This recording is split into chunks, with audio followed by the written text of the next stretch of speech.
pressing close to you. Just know it's true. The very days sing out the songs. Here inside you know it's right for you to hold.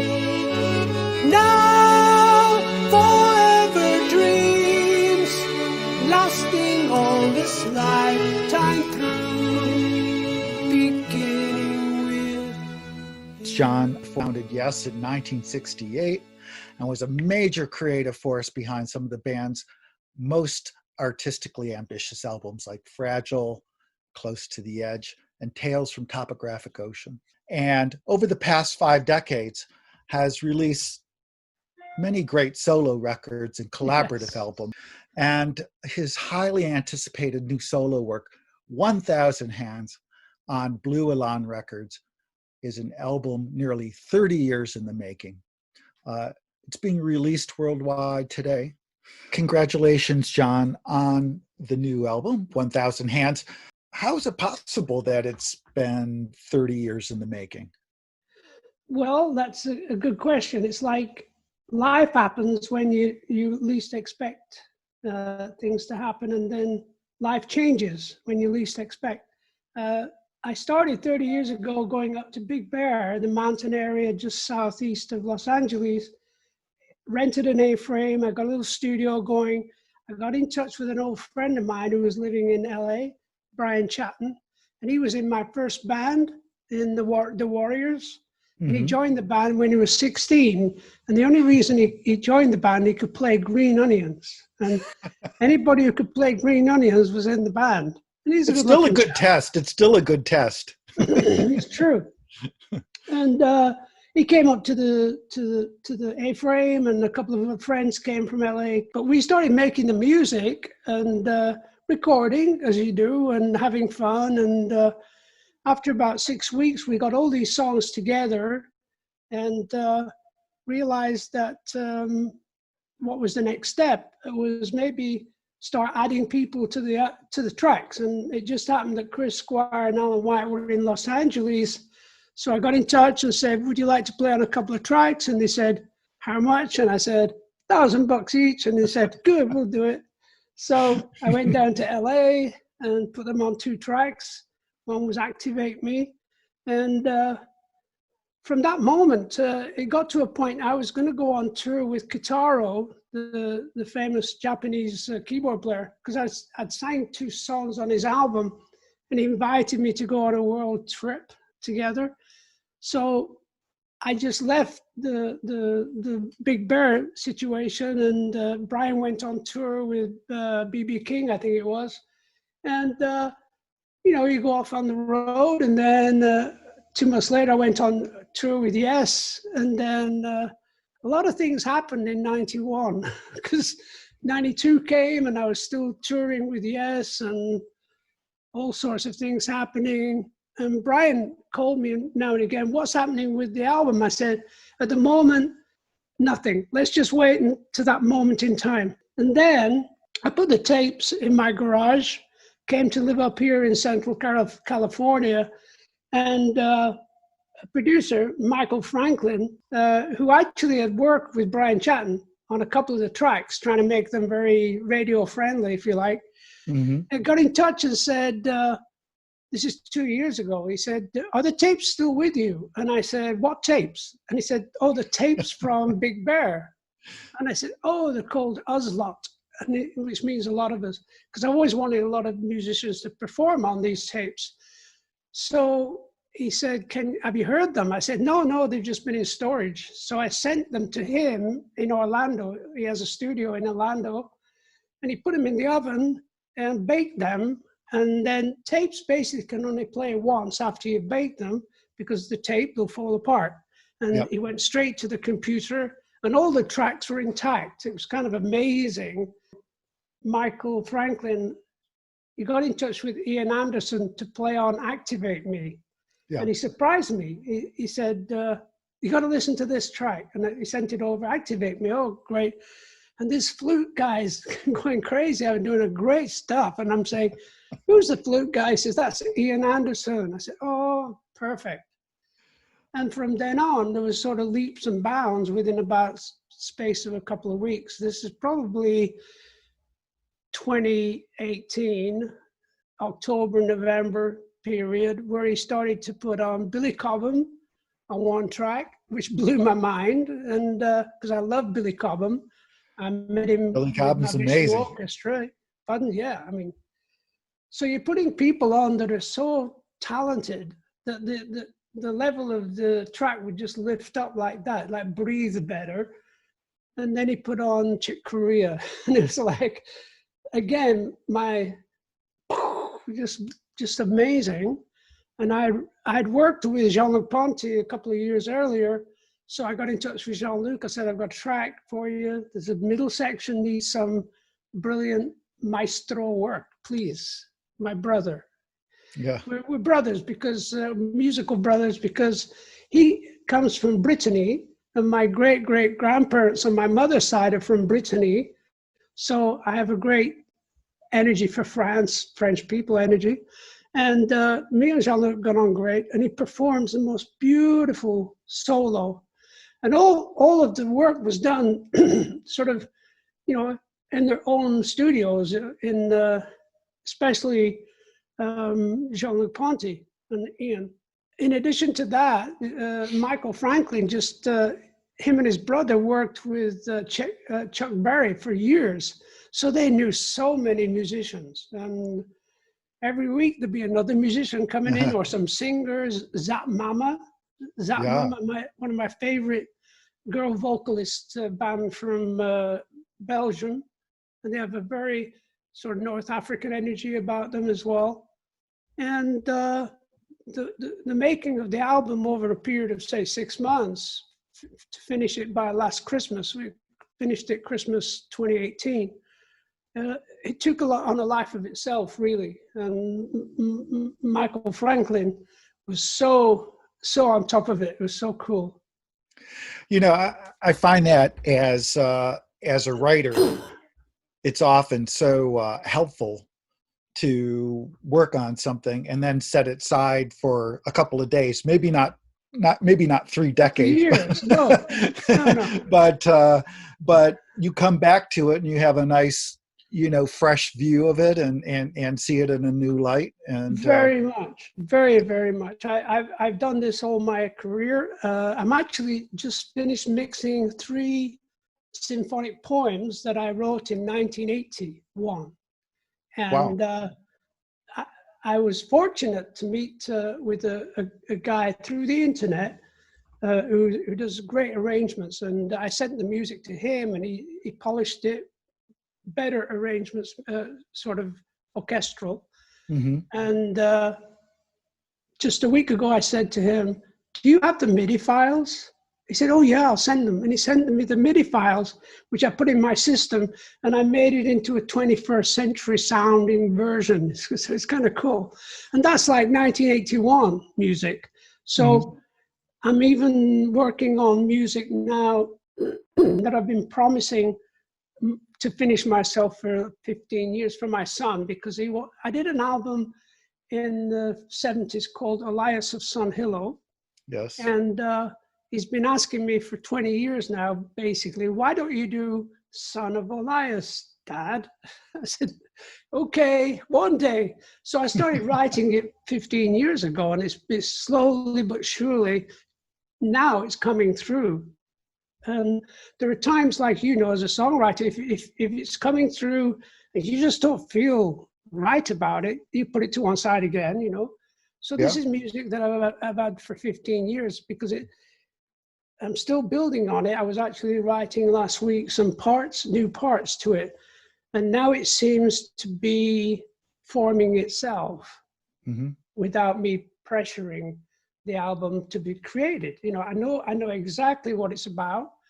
It's about, you won't believe it, but the idea that the actual planet, the Mother Earth, is made up of this incredible crystal stream energy.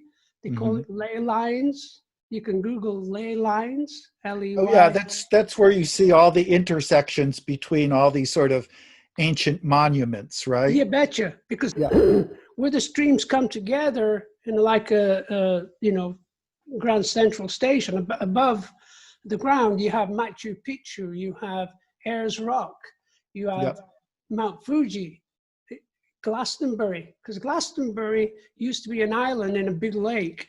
It was called the Isle of Glass. Huh. So it's something that I do, study these crazy things. So I'm trying to modify music as though the crystal streams were created by light beings. I know I'm getting a bit crazy now, sorry. But light beings have always been around this planet. They're still around. They're in the fourth, fifth dimension. We call them fairies, devic worlds. If you go to Indonesia, every garden has, a little temple for flowers, a temple for the trees, a temple for the earthworms, and, because they understand that we're surrounded by such beautiful, beautiful higher cosmic energy, if you like. So that's another thing that I'm working on, And from what I understand, you have 1,000 Hands Chapter 1. It sounds like there's going to be a Chapter 2 as well. Yeah. Well, there were more songs created when we were doing Chapter 1, but there was a certain point where you felt, okay, this is it. I know there's a couple of other songs, Michael, but let's leave them, and next year we'll figure them out. And there was one, which was the John Lennon song, Nobody Told Me There'd Be Days Like These. Strange days indeed. We should have released that now. Most Peculiar, Mama. Yeah. It's pretty cool. So there will be Chapter 2, but next year sometime. In an interview, I found this sort of inspiring. You said that you're in your 70s and the real good stuff is coming through now. Yeah. And I think that's such a great message that everybody always thinks that creativity is a young man's game, but it should be a lifelong game. Yeah, in 1977, I met this wonderful Russian artist, painter called Marc Chagall. Oh, yeah. And we became friends, and he was 90 years old. Yeah. And he'd just done the most extraordinary amount of stained glass work that you could just blows your mind, honestly. And then I looked at the history. When he was 70, he actually did most wonderful staging for the Magic Flute for the Met. Yeah. And there's pictures of him, 70 years old, 72, painting gigantic screens. And, the Met have still got all his work in hiding somewhere. It is well, these days we all are living longer, and sure. And the notion that somehow our creative life has to stop at some earlier stage. I'm in my 60s, and I believe, and I'm working more than I ever have right now, which is exciting and gratifying. But I think it's really important to put that message out to people, because that is a message that isn't really put out there. So sort of like when you get older, you become more irrelevant somehow. But you have all this cumulative, beautiful knowledge, It's true. It's very true. Everything is a learning curve, And I look back at now some of the young musicians. The one that I love very much is Jacob Collier. And I'm thinking that there was one of his songs that he plays with a full orchestra that he orchestrates. It's called In the Real Early Morning. It's on YouTube. It's glorious. And underneath, people do comments. And one said, "Welcome back, Mozart." And it's true. Yeah. I wouldn't be surprised if Mozart came back and now he has the plethora of technical equipment and computerisms, because he uses them so well. Anyway, I won't say any more about him. It's my bromance. Let's talk. Let's talk a bit about the record. I mean, one of my favorite songs on the new album is, it's now that segues into a song called Rama Lama. And it's Yeah. such a beautiful, great sing-along, world pop, Yeah. international feel. And I wondered, how did that song evolve? Okay. When we started doing the mixing a couple of years ago in 2018, in the summer, I think it was, when Octoberish. Anyways, around that time, I just felt that there was one or two things missing from the idea of the album. And I do this, I call it vocalizationing. I think I've made up that word. And what what I do every morning is do chanting. It's sort of like, I can sing it for you in a minute, but it comes from a video that I saw in the early 70s. It was a video of pygmies, the little beautiful people in West Africa who go out hunting and foraging, and they sing all the time. They do this sort of beep and bop and beep and bop and beep, beep and bop, all this kind of thing going on.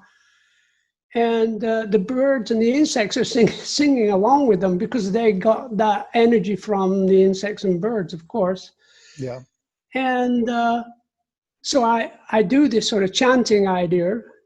Da-da, ba-da, da-da, ba-da. And I actually had for about a week, I did 3 or 4 of them, and 2 of them I sent to Michael. One was Ramalama, and the other one was Where Does Music Come From?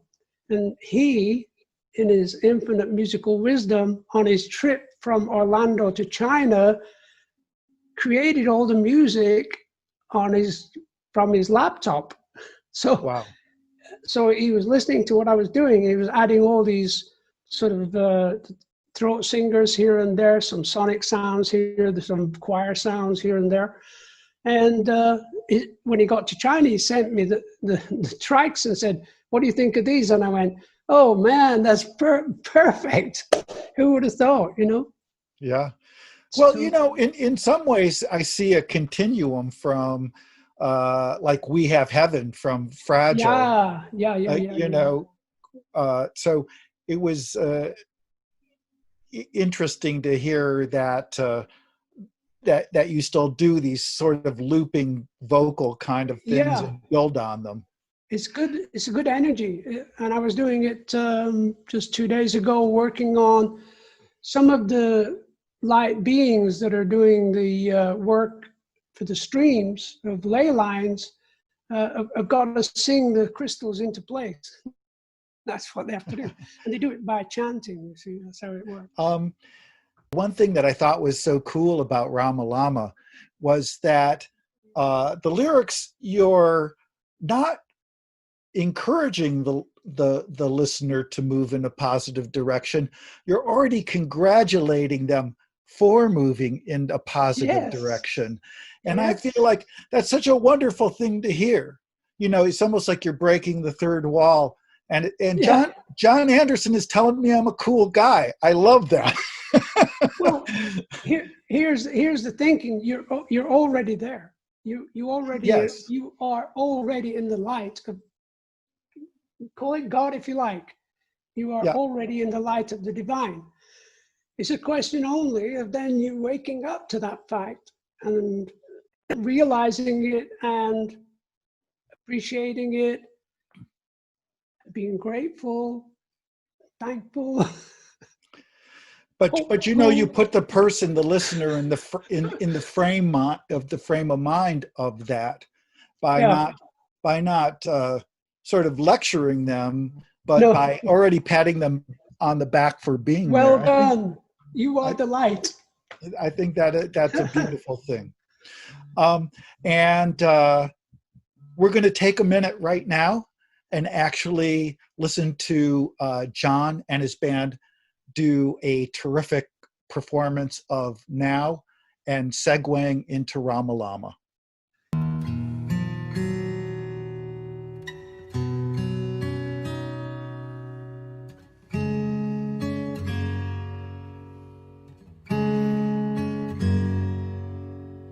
Now that I know you are with me all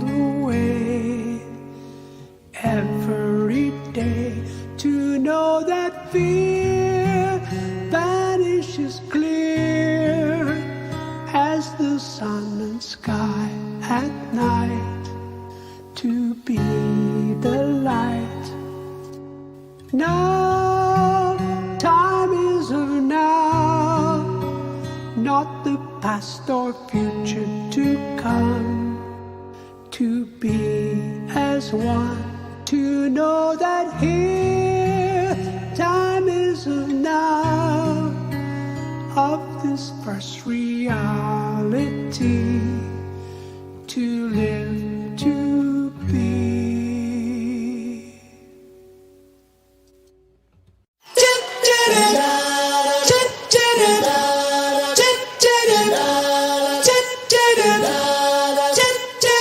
Get up and show me your light, to be there, to be real, to something together now.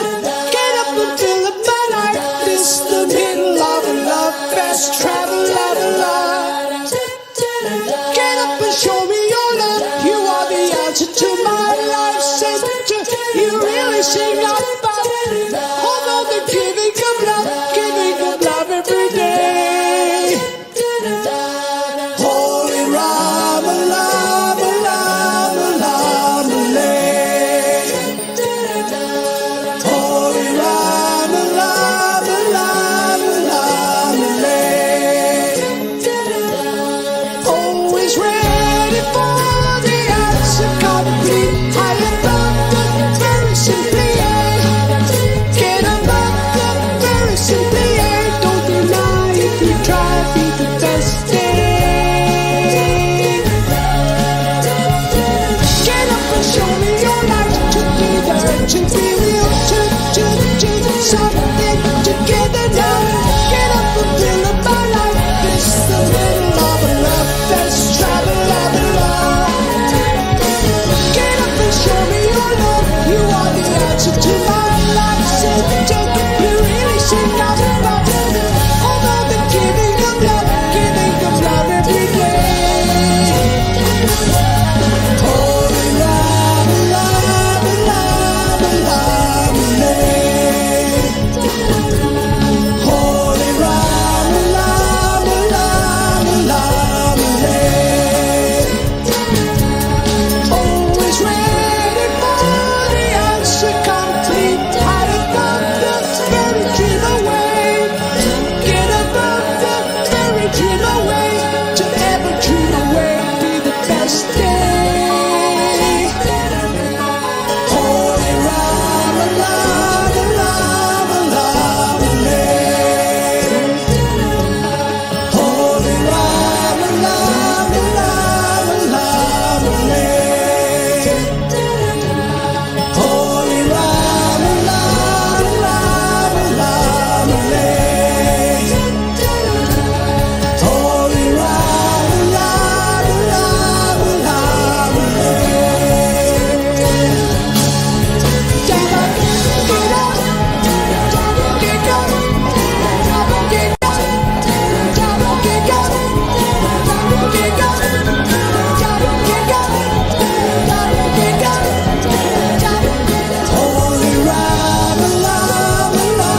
Lama, Lay. Holy Rama, Lama, Lama, Lama, Lay.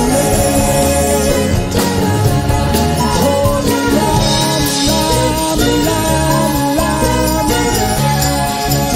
Lama,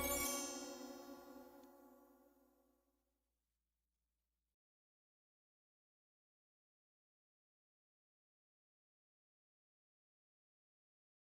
We talked a bit about this, but the album title, 1,000 Hands, is a bit of a wink to the many musicians on this album. And as you mentioned, you have all these incredible guest players, Chick Corea, Ian Anderson from Jethro Tull, the great electric violinist Jean-Luc Ponty, Mahavishnu drummer Billy Cobham. I mean, the list goes on. It's fantastic.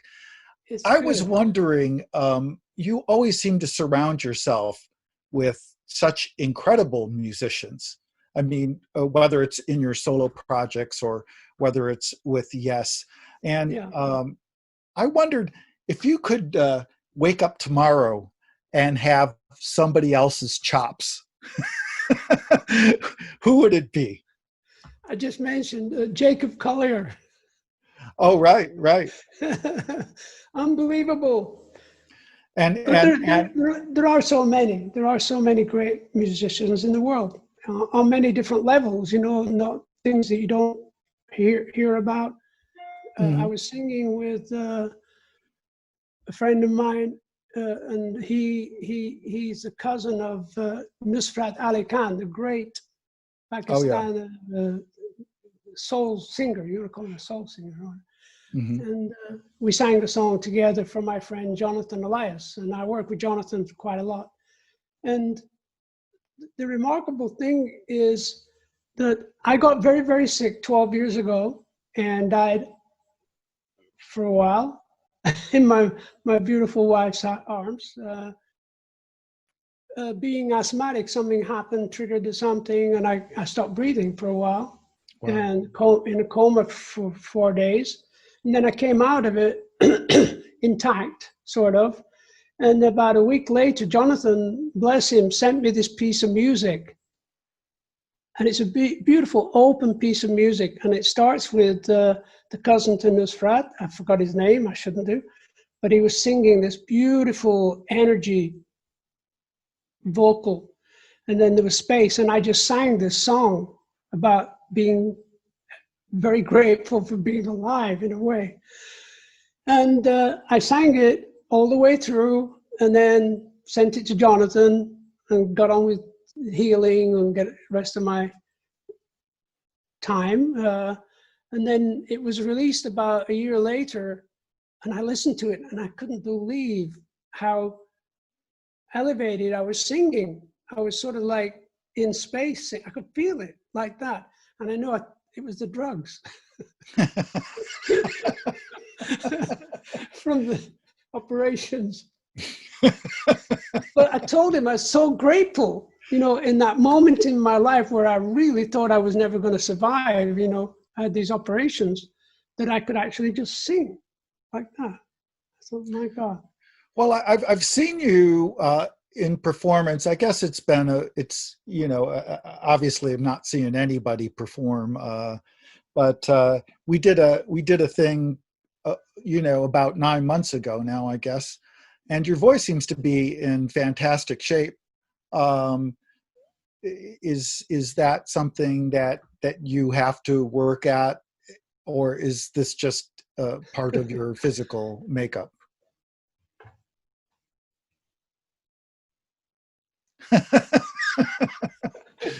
That's the magic. Well, there is that, and another thing that I can suck on now and again. But generally speaking, I'm in that zone of, I think, agreeing that I love who I am. I love my wife so much. I love my life.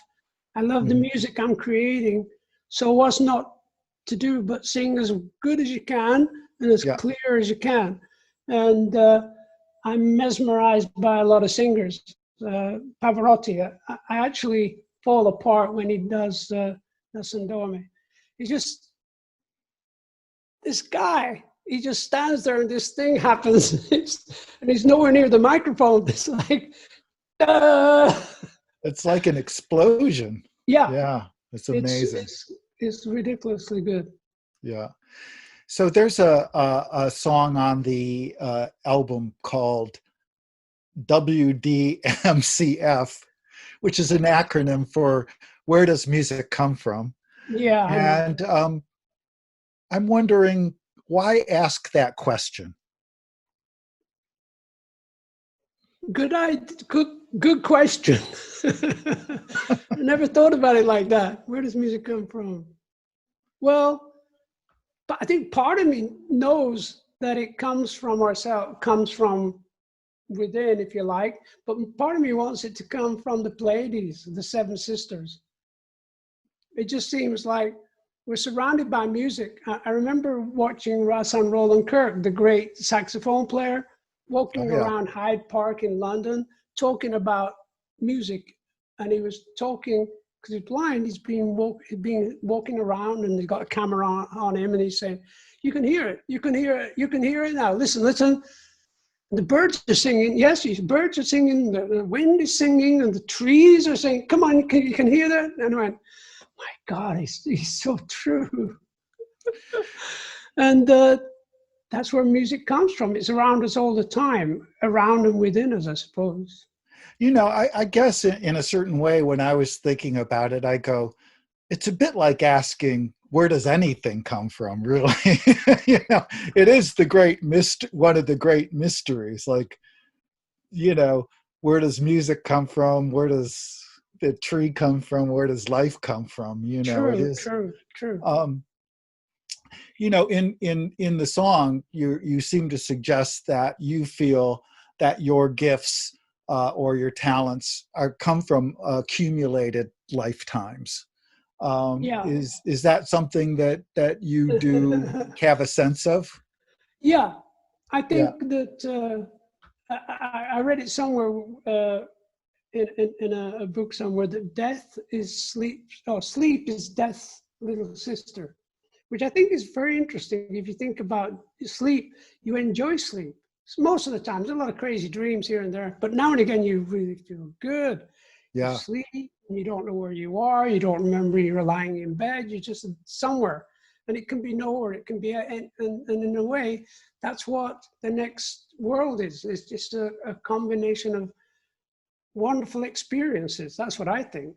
And the idea of reincarnation is always kind of, why not? Yeah. I mean, it's a bit like what we were talking about earlier, right?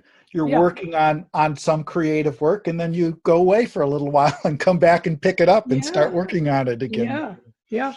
Um, yeah, I mean, I know that you have a couple of spiritual teachers, and I was almost wondering if you would ever ask them that straight up. Like, I'm a musician. Has anybody ever given you a cool answer to that? Yeah. Well, I just have one spiritual teacher that I met in 1987, and I'd met quite a few gurus along the way, as you do when you're rock and rolling and you're in New York. You meet the guru to the United Nations and play tennis with this wonderful guy, Shrai Chinmoy. Wonderful people, Oh, but they didn't, for some reason, didn't do something for me. I don't know what it was, until I met this little old lady. I say old, she was, yeah, a very lovely lady from Honolulu. And she reminded me of my mother. And I'd been asked to go and see this Divine Mother Flora for a month. And I was making a record. And this lady, friend of mine, Linda Livingston, kept saying, she's coming. And I say, hi, Linda, nice to talk to you again. I gotta go, you know. But she asked me over and over and over again. And eventually I said, she's here tomorrow. Okay, it's Sunday. And she said, I'll take you to Disneyland afterwards. I said, okay, you got a deal. So, so we went to meet this little lady near the airport, mhm. Divine Mother Flora. And she was just sitting there on the couch with flowers around her and everything. And I sat with her, and Linda was there, and she looked at me and said, you know, God is free. And I said, yes. You hit the nail on the head there. Thank you, Mom. And she said, you look very ripe. You've been trying to meditate. And I said, yeah, I've been trying for 10 years to meditate. She said, well, let's go. Let's do it. Okay? Just close your eyes. And of course, I went somewhere I could not believe into the heavens, the light, or whatever it is. I went this beautiful stop breathing energy. I just stopped. Everything stopped. And about 15 minutes later, I came back. She said, now, John, John it is? Yeah, I said, yeah. You have to practice meditation now to go back to that place. it will take a while. And it did, because once you've been into that wonderful place with a spiritual teacher, it's like heaven on earth, if you like. Hmm. And then probably 4 years later, I went to see her on my way to work with Guitaro, and she was ready for passing into the next life and next world. And it was a wonderful experience being with her anytime and learning so much. And so when I finished the Guitaro tour, the last show was in the Universal Amphitheater. And backstage, I'm in my dressing room, and I have these visitors, which are from the spiritual family of Los Angeles, that live near the airport, and they'll come. And so I'm standing in my dressing room with all these Asian people, and this one of them keeps looking at me, and I know there's something. And I was introduced to the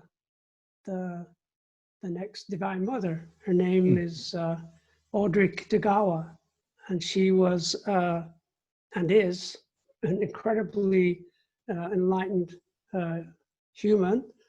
And she was, before that moment, before she got the mantle of enlightenment, she was already a family lawyer, and she'd been to Harvard, and very smart lady. Hmm. So once she became the I would call avatar, she went straight to New York to live and work with Kofi Annan at the United Nations, Hmm. to be able to travel the world. And now she's the head of the head chair, if you like, of the Parliament of Religions, which is a worldwide collective of religions. Every religion is connected on every level, as we all I know. have to tell you a quick funny story, is that I was speaking to this one Buddhist priest, sort of way up there, great, spiritual person. And I said, where is the best place to meditate? And he said, well, New York City. And I said, New York City? I wouldn't expect that. He said, yeah, because if you can make it there, you can make it anywhere. That's perfect. That's perfect. Perfect. I'm sorry to No, interrupt. speaking of Frank Sinatra, I met God after I'd saw Frank Sinatra in Vegas. That's another story. But I actually did meet with interdimensional beings in Vegas at Caesar's Palace. I won't go into it now, but I'm writing about it in my memoirs. I'll send you a copy. Where else would you meet God? You bet. It surprised me, of all places, to meet Yeah. with divine But energy. But it does mean that it is everywhere, right? Even True. the most unlikely places. True. There's a couple of great movies by what's his name? I have to remember his name. So near yet so close, so close yet so near. German filmmaker. I know you're talking about. That's the one. Those are great movies about angels being with you all the time. So, just one more question on where does music come from? Sure. In music, in the musically, what I really loved about the song is it's got this great drive. Sure. And then all of a sudden it sort of stops and it goes into this like little daydream in the middle of the song. It's like a piano, beautiful piano solo. Yeah. And it did spark my imagination in a certain way. So I'm thinking about this, where does music come from? And then it goes off into this little reverie. I mean, was that did you mean that interlude to be a thing, or a commentary on the lyrics or the song, or was it just seem like a cool idea? I mean, which Yeah. both are equally fine. Michael Franklin did that on the plane. Wow. He did it on the computer, and I did some. He could play. He's a great keyboard player, piano player, Yeah. and he added all the sounds. And he kept sending me remixes, and I said, "No, the third mix you sent was perfect. Don't Yeah. have to send any more." So it's an interesting question, and it's a pretty cool song. And let's listen to John and his band perform Where Does Music Come From?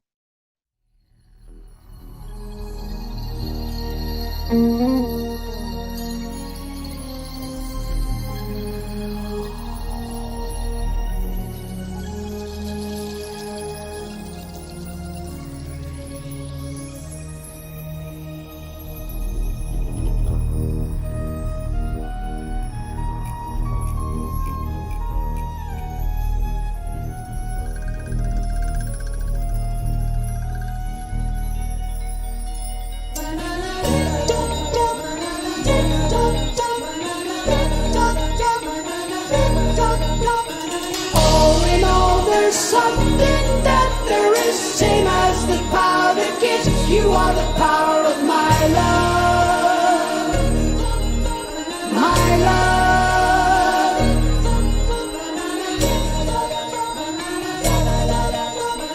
All in all, there's something that there is, same as the power that gives. You are the power of my love, my love.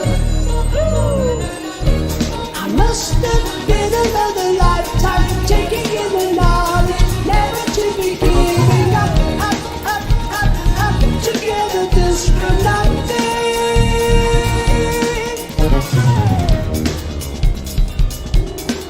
Tell me, where does music come from?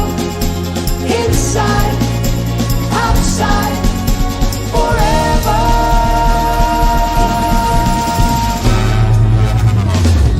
Music, music, music, music, music, music, music, music, music, music, music. All in all, there's something that there is, same as the power that gives. You are the power of my love, my love. Ooh. I must have been another lifetime taking in the knowledge, never to be giving up, together is for nothing.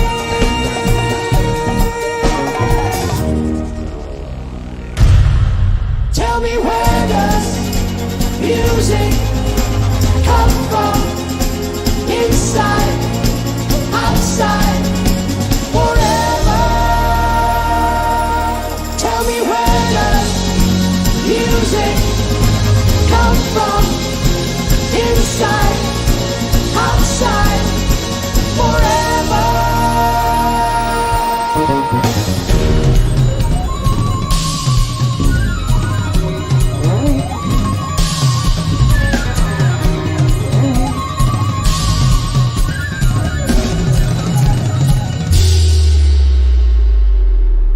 Tell me, where does music come from? Inside, outside, forever. Tell me, where does music come from? Inside, outside, forever.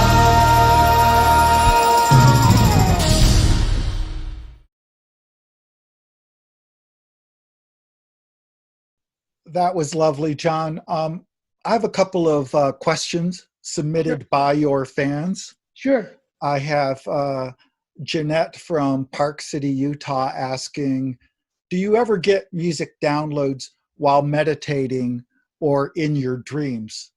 And if so, what songs or lyrics stand out to you the most? there was one song specifically came to me, and it's a song that I would sing when I was doing my solo show, O'er the Green Mountains and o'er the green valley. I walked through the country and felt me an age. People so strong, needing peace for so long, the homelands lie broken. And the refugees sing such as da-da-da-da, and so on. I was going to get into singing it, and the more I thought about singing it, I forgot the words. But I actually woke up and sang it into my cassette player. Mm-hmm. And that's probably 1980, long time ago. Mm-hmm. I put it on an album, and it's a song about Ireland. Hmm. And there's something very magical about Ireland, and historically, ancient Ireland is quite extraordinary. There's the place called New something. I'll think about it in a minute. New Grange, Mm-hmm. and it's a sort of monument, stone monument with beautiful stone work on it, alabaster stone, and it's like the only time that it can light up is when there's a sunset or a sunrise at a certain point in time once a year, and it lights up the whole very, very large structure, and nobody knows who made it. It's extraordinary. All through, everybody knows Stonehenge, but what they don't know is all throughout Europe, there's these amazing sort of rollright stones, all these structures that France, have all these beautiful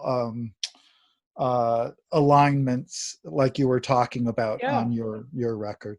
It's sort of way ancient before we even have it written documentation. And it's interesting to me that when I was at school, obviously Greece and the Greek people created the world, and Greece, everything started in Greece. Not true. You know, everything actually, as far as I understand, everything started in Ethiopia.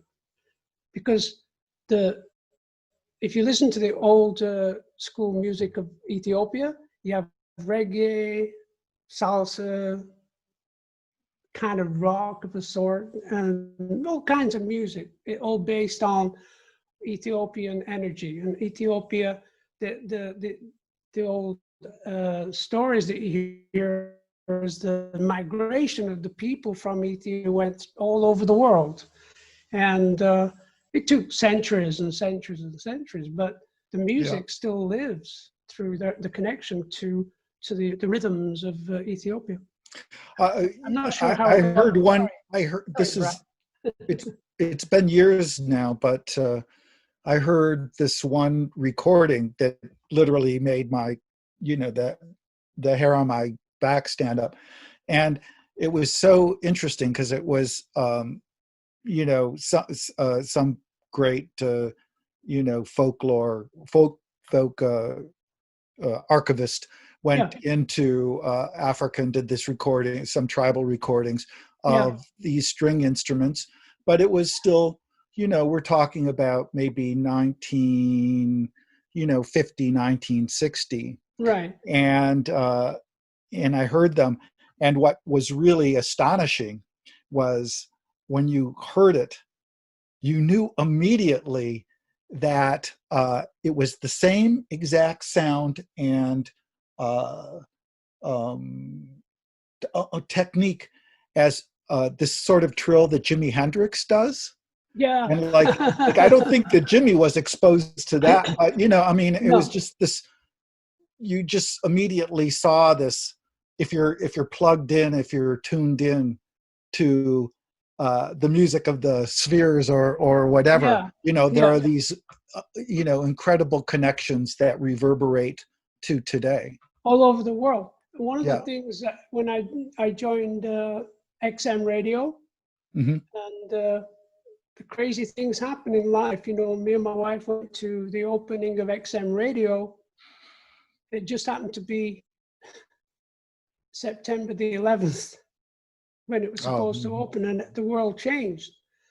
And I'll send it to you. It's a sort of discovering music around the world and how all the music is all linked together somehow. And it's pretty interesting that there was a great guy there called Charles, and he actually, I sent him a list of all the people and the musicians and the sounds that I'm looking for, and he put them all together, and I narrated it as well. But one of the great things that came about was, you remember in 1975, they found a tomb in Hubei province in China with all these terracotta soldiers. You remember that? Yes, I do. 3 years later, they found another tomb full of instruments, a full orchestra of instruments. Wow. 2,500 years old. Yeah. And the Chinese government put all those instruments in Shanghai Museum, but they also made copies of them and sent out a group of talented musicians and dancers called the Hubei Province Dancers and Singers, whatever. And I went to see them in southern China in 1989. And because I was trying to figure out what kind of music is it, from 2,500 years ago. From Venice, California is asking, I think you might have answered this in an indirect way, but what music you listen to for pleasure? Who are the musicians that you look up to? More or less, I'm a Sibelius freak. I love Ian Sibelius, the Nice. Finnish composer. Yes. I love everything he did. I studied him on tour. When I went on tour with Yes in the 70s, I had a boom box and I just played that music all the time. Now and again, I would play a weather report. But more or less, Sibelius. Yeah. Over the years, I'm still... that kind of music expands your idea of harmony. Yeah, it's earth music. And he inspired me to do Close to the Edge because his Seventh Symphony, which he wrote, I think in 1915, around that period of time, was one piece of music. It had never been done before. It was always like one piece and another piece and another piece, your symphony. Right. No, this was 26 minutes long or something like that. And I remember listening to it and forgetting that it hadn't stopped. And then I'd listen to it again and again and again. I'm on tour, so I'm listening to it on my headphones. And I thought, it holds me together for such a long time. So it keeps me occupied emotionally for such a long time. I've got to try that with the band. Because by then we were doing Starship Trooper and You're the Noise Grace, 10-minute pieces, And I just thought, well, you can only get 20 minutes on the side of a record. So let's just do a 20-minute work. It was about 18.5 minutes.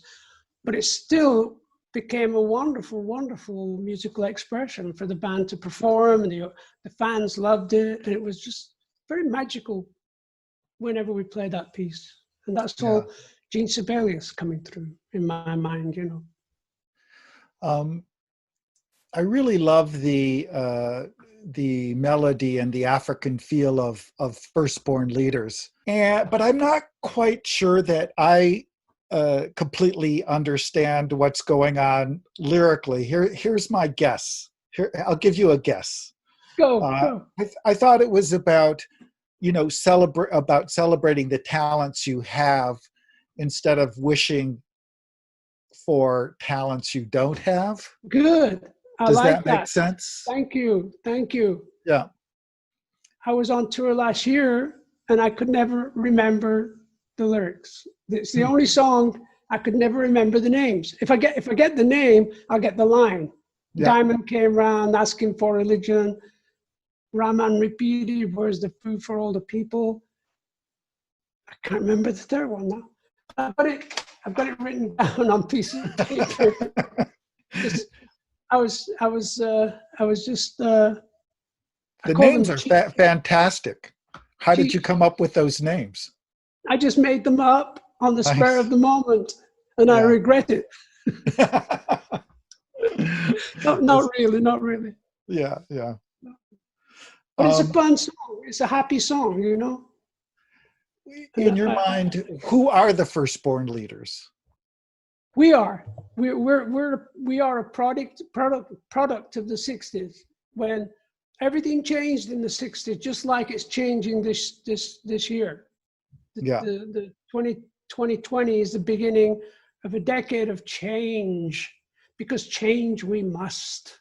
Yes. Anyway, so the idea was, Capricorn is pushing through Pluto. yeah, right. And that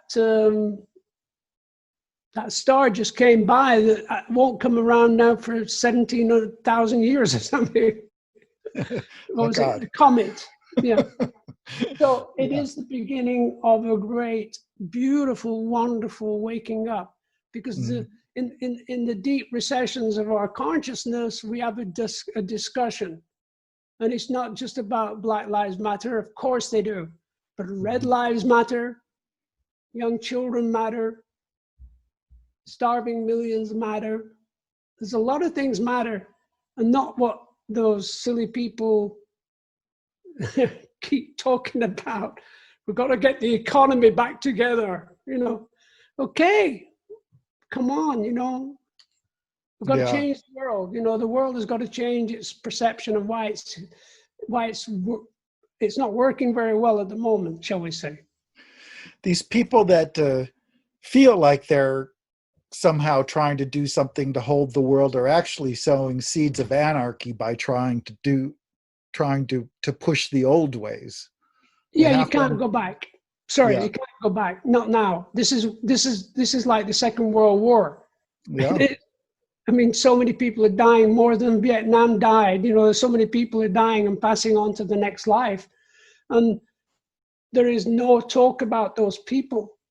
And I put on my website one time, it's hard to put into words. First of all, how grateful I feel for the first people, the people that are out there in the front line, the nurses, the doctors, and the firefighters and police, and all these people that go out there, and instead of running away from danger, they go in there and they make it work. They're wonderful. But the souls of the people that have passed away over the past year, and all the people that love them, what about them? You know, the grief must be intense. And if you think about it, if there's 100,000 people dead and every person had 10 people they love, that's 1 million people going through grief. And well, you know, and hard. even those things that you don't necessarily think of without going into any great detail. But for instance, you know, my mom is in a retirement community, and you can't go and visit her because naturally they have the place on lockdown. Terrible. But you know, all those people are their whole lives are based on people coming to see them. So You want to hug your mom? Come on. Yeah, God. no. So you know, like on one hand, there are the people that are actually infected, but there are so many other things being affected by this as well. That it's so not many. just, yeah, you know. So many. And I honestly don't feel comfortable sending children to school. No, I mean, okay, I could complain about a laundry list this long about sorry. but that one thing, I'm like, that's just sowing seeds of anarchy right there, sending kids back to school. Yeah, they're saying maybe they'll get sick. What do you mean? Maybe. Yeah. You know, and then bringing it back home. 2 months ago, come on, everybody, have fun. Everything's fine. You just go and get drunk. You do what you want to do. I'm fine. Look at me. Bullshit. Sorry. Yeah. It's outrageous. I'm an American, so they can't throw me out. if they were going to throw me out, I'd go to Kauai. They're trying to keep us quiet, but they won't do it. No. No, I just love the movement that's going on. It happened in the 60s, and I was part of it. I was a hippie, and I marched with people in Paris. I Mhm. actually marched with people in Paris to record them on this a new system by JVC. I found these headphones with little microphones inside on a plastic head, and I was walking around and with the hundreds of people protesting something, but I was just recording them because it was kind of cool. Yeah, yeah. My son's on the front line almost every day in New York. Bless him, and Yeah, bless all those people. You know, it's such a. Whew, there you yep. go. So, Where were uh, we? I was I was going because on on Firstborn Leaders it does feature Chris Squire on bass, at least on the track, and of course all of the people that are probably watching us today loved Yes and love what Yeah. Chris did. I'm curious as to he's been gone for a while. Like, have you had a chance to sort of reflect on him and the impact that he had, on your life and your career? almost almost every day. Yesterday, I actually saw him for a brief moment, smiling and laughing like he used to. When we Hmm. first got together, he was a very affable person, very laughing here, having a joke there. And then as time went along, he got caught up in his passion for nightlife or whatever, which is his world, you know. And so we sort of drifted apart towards the end of the 70s. And Yeah. then we bumped back together in the 80s, and and it was a bit like Spinal Tap being in the band, be honest, doing 90125, Yeah. #1 around the world. It was funny and crazy as hell, but I just stayed out of the picture. I just got on with my world, my thinking and everything, and reading a lot. And when he got very sick, I remember getting in touch with him just to give him my love, because he's my brother, Yeah. okay. We're sort of yin and yang of Yes, that's what we were. And I was very blessed because on the night, I remember it pretty vividly. I was in Maui with my wife, Jane, and I was having a dream about all these people over here, this big party time here. And then I sort of turned around as a beautiful, sort of angel looking person in red robes, and not bright red, just lovely. And she looked at me and pointed, and there was Chris Ha. looking up to the light and tears coming down his face. And I went, oh. And I woke up and I said, Jane, I've just had this crazy dream. And I told her about the dream. And the following day, and Jane said to me, I think it was a gift from Chris because he really loved you. And I said, yeah. And the following day, we were told he died. And then about 6 months later, so many months later, I was playing in Phoenix, and Scotty is widow wife, Hmm. came to see the show, and I told her the story, and she hugged me like crazy and said, "Do you know that Chris kept saying the last week of his life, I want to go to Maui?" So that's how close we are, You guys were very close. Yeah. Whenever you actually, I think, part of the Yes sound was you guys singing harmony together. That was a very important part of the sound. And I think that there is something so special about singing harmony with another person. It feels Yeah. like sometimes as close as you can possibly get to another human being. you know. It's the first thing we talked about when we met in this bar that I was working in above the Marquee Club, very famous rock and roll club. And I went to meet this guy. There was just me and him in the bar, and very tall. And we talked about Simon and Garfunkel Yeah. and how they sang together. Mm. And I said, well, what kind of band have you got? He said, well, we got a good band.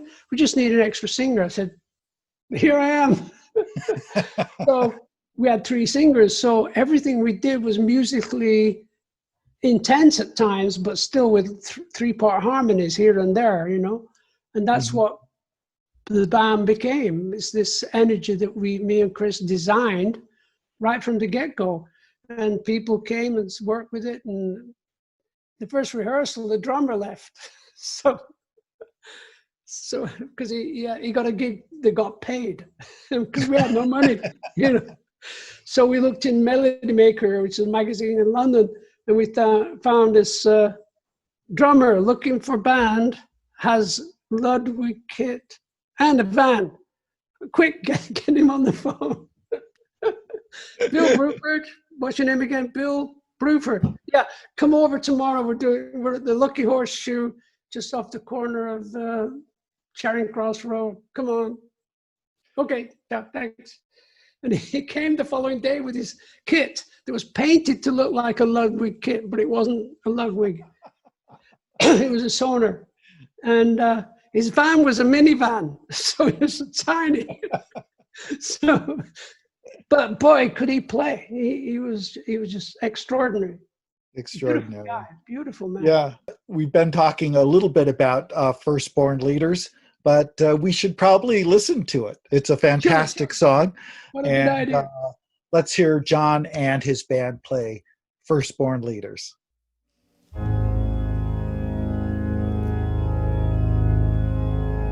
Be the firstborn leaders coming, climbing out the suns and moon, waiting for the time to come, waiting for the time to come. Be the firstborn leaders coming, climbing out the suns of time. Come on, never gonna let you down. Come on, never gonna let you down. Be the firstborn leaders. Everybody wants what they cannot have. Everybody needs what they cannot see. Everybody wants what they haven't got at all.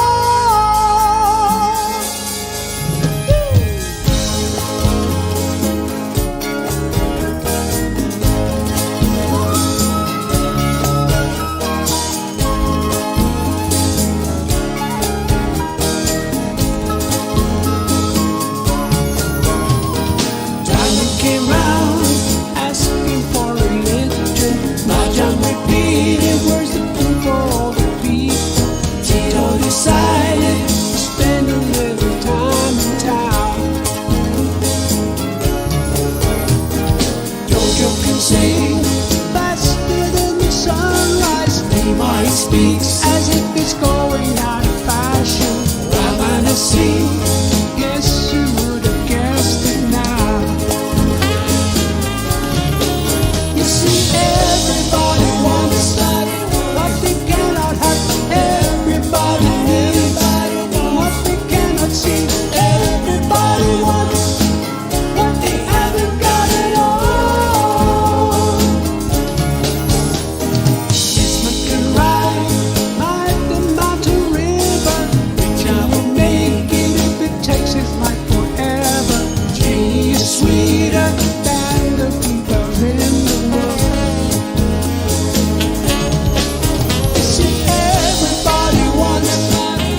Never gonna let you down. Never gonna let you down. Like the firstborn leaders coming, climbing out the sides of time. Never gonna let you down. Never gonna let you down. We are the firstborn leaders. We are the firstborn leaders. We are the firstborn leaders. Sailing it with love. We are the firstborn leaders. We are the firstborn leaders. We are the firstborn leaders. Sailing it with love. Sailing it with love. Sailing it with love. Sailing it with love.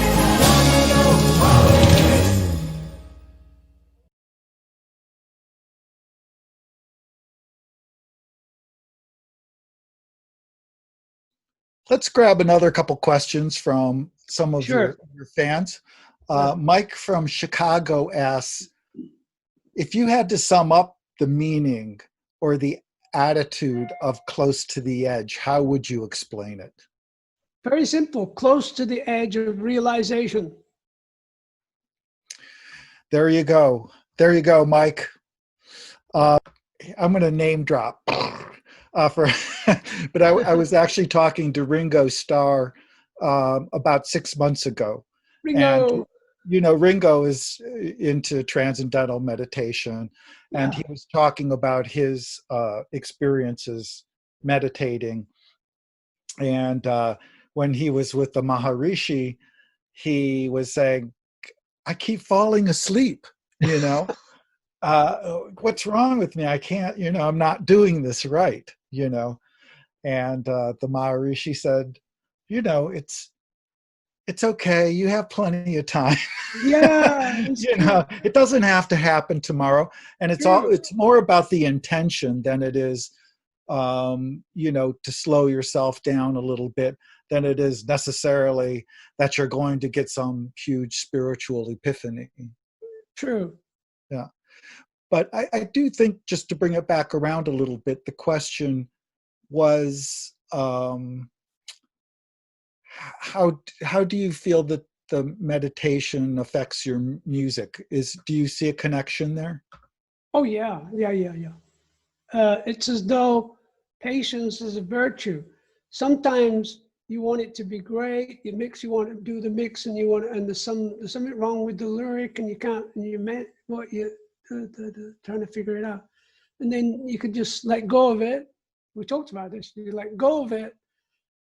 2 or 3 days later, you bring it back in. Oh, okay. Now I understand. It's like I say, I know this is crazy, but everything you see around you, everything comes from under the ground. Yep. Everything. Um, Everything. And if you treat your computer with love, it works for you. If you shake it about saying, well, the computer's going to say, sorry, get lost. It's true. It happens to me not a lot, but there are times when I was working on some music a couple of days ago, and my Logic that I work on, the music factory that I work on, Logic, just wouldn't work properly. There's something. So some of the back of my mind and said, switch everything off. Okay, I'll switch the computer off and then go for a walk. So I went for a little walk around the garden, you know, came back and switched it back on, and it's all working now. Thank you. So I don't know who was telling me to go for a walk, but the computer was very pissed with me. And the computer is part of the next dimensions. You know, the fact that we work with laser energy and everything like that. That's what I saw in Indonesia. I saw a fairy. I know it sounds crazy, but I did. What do I care? I saw this little blue light. I was on an island called Tiaman, and it was my 40th birthday. And the local chef in the hotel, he was playing tennis next to me, and we just had some lunch. It wasn't very good, so I'm playing tennis with some friends and everything. And I said, I walk over to the chef. I said, "You're the chef?" He's a local guy. He said, yeah, I'm the chef. I said, "Lunch wasn't very good." He said, "Oh, we don't do that. These Australian people want that, so that's what we make." I like your voice. Is your voice John Vangelis? I said, "What? Your voice is like John Vangelis." I said, "I'm John." And Vangelis says, "Oh, good." And they made me the most beautiful meal for my birthday that night. And they came and serenaded me singing a couple of songs. "I Find My Way Home" was one of them. And so I go to bed and I see this blue light around the room, moving around the room. And I'm thinking, well, it's not a firefly. It would have gone off, on and off. And, you know, I've been learning to see. I've read this book about seeing, not looking. You know, we look at the tree, but we don't see it for what it truly is. We look at a flower, but we don't see it for what it truly is, etc. So I'd been studying that for months and hugging trees. I went around hugging a lot of trees. You get a lot of exercise. You hug them and you get a lot of oxygen. You yawn. It's incredible. And so I'm seeing this little, and all of a sudden it was twinkling and it was just hovering above my head. It was a big room, so it came from way over there, came over my head, about there, and I'm looking at it, and then all of a sudden these wings came out like that, and it was like gossamer energy. In fact, it looked just like the advert for sleeping pills. You know that? You know that? What's it called? They have somebody on the inside, probably. I don't know. Yeah, they got a deal going. So basically, it said to me, you know, welcome to their dimension. Humans have always been, we were very close in the old ancient days, and now you're slowly coming back to understand who we truly are. And we actually used to spend a lot of time in Walt Disney's dreams. That's what they said to me. Well, that's what that voice said to me, you know. Yeah. And it might have been the pot that I. You know, John, I have to say, I mean, I think it's so important to share these things because I think that our culture for so long has been told that, you know, miracles and these kinds of things are something that happened a long time ago. No. And they don't exist anymore. No, happen all the time. Yeah, but we're told as cultural, as society, or people don't talk about it at all because they're like, oh, you know, that's just wacky, you know. As a person that likes to get in touch with my own let's call it intuition, you know, by reading tarot and things like that, you know. Yeah. I will talk about these things, you know, at the risk of getting a couple of funny looks, but I always sort of feel like it's important to have a counter message out there for people to understand that, you know, there is a little bit more to life than what's right in front of your eyes, you know. Yeah, agreed. But, you know, looking at that nature thing too, what I find difficult about really sometimes looking at nature or appreciating it. The other day I was sitting there watching, you know, just sitting by a lake and watching some water come. Yeah. It's almost overwhelming when you really look. Oh gosh, yes. You hit the nail there on the head there. Very. Whew. There's a couple of things that happened to me last year when I was touring 1,000 Hands. I had a break of a month, and then we went on tour again. And in 1 week period, I wrote all this music. And you can actually go online, YouTube, it's John Anderson Joyfulness.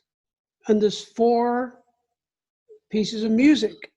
And a friend of mine, Mick Byrne, who's this wonderful video guy who lives in Northern Ireland, created these beautiful nature videos for the music, as though it's all about nature. And it's inspired me to write songs now within this music. So if anybody wants to just relax and listen and watch music, because he does it so well, and it starts off with a rabbit, little rabbit eating away and then running off, and then a bird comes, and real nature stuff. It's beautifully done, and the music's pretty cool. Yeah. It was just Well, for the fun of it more than anything. this sort of sets up a good little segue. I thought we would take a little break here and watch you and your band perform this great song, one of my favorites from 1000 Hands, called Makes Me Happy. Oh, yeah. A very good thing to put out in the universe. Yeah, like that.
So what does make you happy these days, John?